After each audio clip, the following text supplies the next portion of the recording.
Assalamualaikum warahmatullahi wabarakatuh.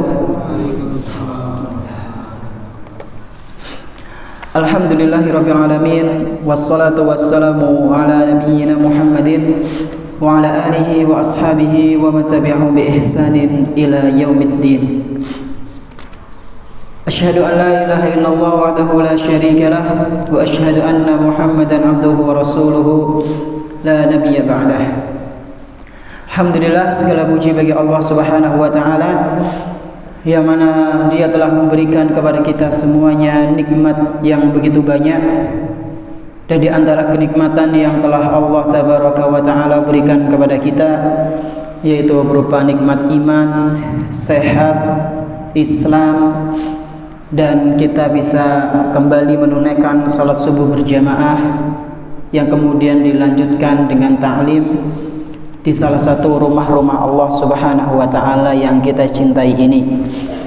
Kita berharap semoga apa yang kita lakukan ini bisa menjadi bekal kita kelak ketika berjumpa dengan Allah Subhanahu wa taala di hari akhir nanti.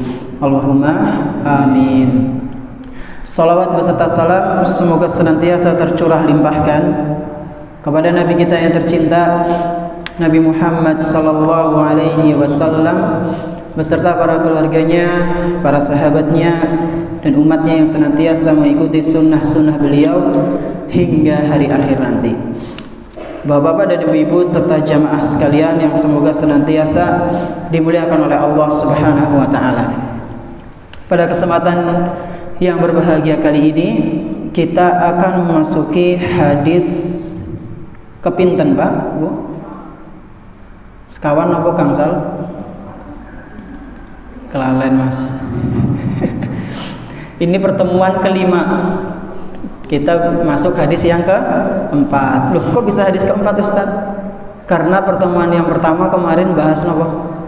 Biografi. Biografi ini sinten? Penulis buku ini ya, Imam Ibnu Hajar Al-Asqalani. Ahmad bin Ali, Masya Allah. Ahmad bin Ali bin Muhammad bin Hajar Al-Asqalani rahimahullah. Nah, sekarang kita masuk hadis yang keempat. Apa itu, Ustaz? Yaitu min adabil majalis wal ijtima'at. Adab-adab ketika kita sedang duduk dan juga ketika bersama dengan orang lain. Masya Allah, betapa sempurnanya agama Islam.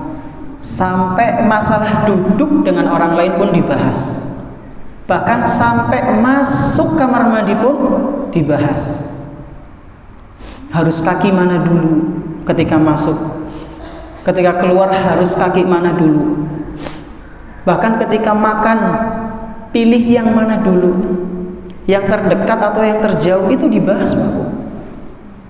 Betapa sempurnanya Islam dalam membahas masalah-masalah yang mungkin sebagian dari kita atau sebagian dari orang menganggap itu adalah masalah sepele. Loh, jukut panganan toko kudu mirising perek. Ya. Bukan dalam masalah itu aja, bukan karena itu aja. Tapi pasti di situ ada hikmah ya. Nah, kita nggak bahas itu, kita akan bahas tentang adab ketika kita duduk-duduk bersama dengan orang lain. Ya, itu bagaimana? Ya. Nah, jemaah sekalian rahimani wa rahimakumullah. Hadis yang kita bahas kali ini adalah hadis dari salah seorang sahabat Nabi yang bernama Abdullah bin Mas'ud radhiyallahu anhu. Bahwasanya beliau pernah mengatakan, qala Rasulullah sallallahu alaihi wasallam. Rasulullah sallallahu alaihi wasallam pernah bersabda, "Idza kuntum salasatan fala yatanajasnani dunal akhar." Jika kalian sedang bersama dengan orang lain dan jumlah kalian itu 3 orang. Jadi misal nggih, kula panjenengan setunggal terus rencange ya panjenengan napa rencange kula. Jadi jumlahnya ada berapa? 3 orang. Jika kalian dalam jumlah bilangan 3 orang, fala yatanajasnani dunal akhar. maka jangan sampai kalian berbisik-bisik tanpa melibatkan salah satu yang kalian tinggal. Bayangkan. Jadi kalau 3 orang itu kalau mau ngobrol jangan bisik-bisik. Hatta takhtalitu bin nas. Terus kapan kalau kita mau ngobrol bisik-bisik diperbolehkan, Ustaz? Kata Rasulullah sallallahu alaihi wasallam, hal itu diperbolehkan jika manusia itu sudah nambah banyak. Ada 4, ada 5, 6, 7, bahkan masih se-RT misal, itu suara papa ngono krisikan. Loh memang kenapa Ustaz kalau kita cuma bertiga, berdua bisik-bisik? Kata Rasulullah sallallahu alaihi wasallam, min ajli anna dzalika yuhzinah. Karena kalau misalnya kita bisik-bisik dengan teman kita dan yang satu ditinggal, maka hal tersebut akan buat dia sedih. Bahkan yang lebih parah malah bikin suuzon. Ya. Wala akhirnya ora kancanan maning. Bayangkan. Ya, hadis ini diriwayatkan oleh Imam Bukhari dan Muslim dengan lafadznya Imam Muslim. Nah, jadi ini jamaah sekalian rahimani wa rahimakumullah. Kalau misalnya kita sedang bersama dengan orang lain dan jumlahnya itu ada 3, misalnya ada hal penting yang ingin kita sampaikan, ya mungkin bisa ditunda dulu. Ya. Jangan sampai kita malah membuat sedih saudara kita yang tidak diajak ngobrol. Dan fitrah manusia itu memang seperti itu. Di antara fitrah manusia, mereka itu ingin ditemani. Ya.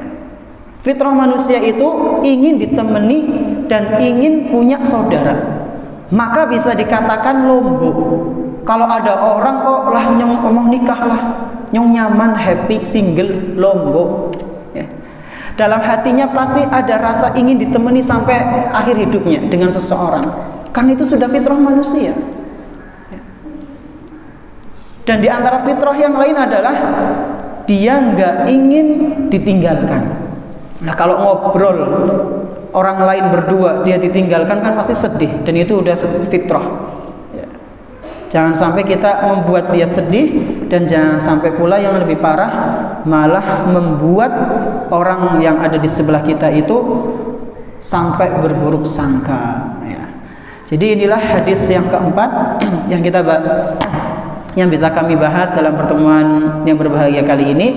Semoga yang sedikit ini bermanfaat, bisa kita terapkan dalam kehidupan sehari-hari. Terima kasih atas perhatiannya jemaah sekalian. Mohon maaf atas segala kekurangannya. Kita tutup dengan doa kafaratul majlis. Subhanakallahumma bihamdik, asyhadu an la ilaha illa anta, astaghfiruka wa atubu ilaik. Wassalamualaikum warahmatullahi wabarakatuh.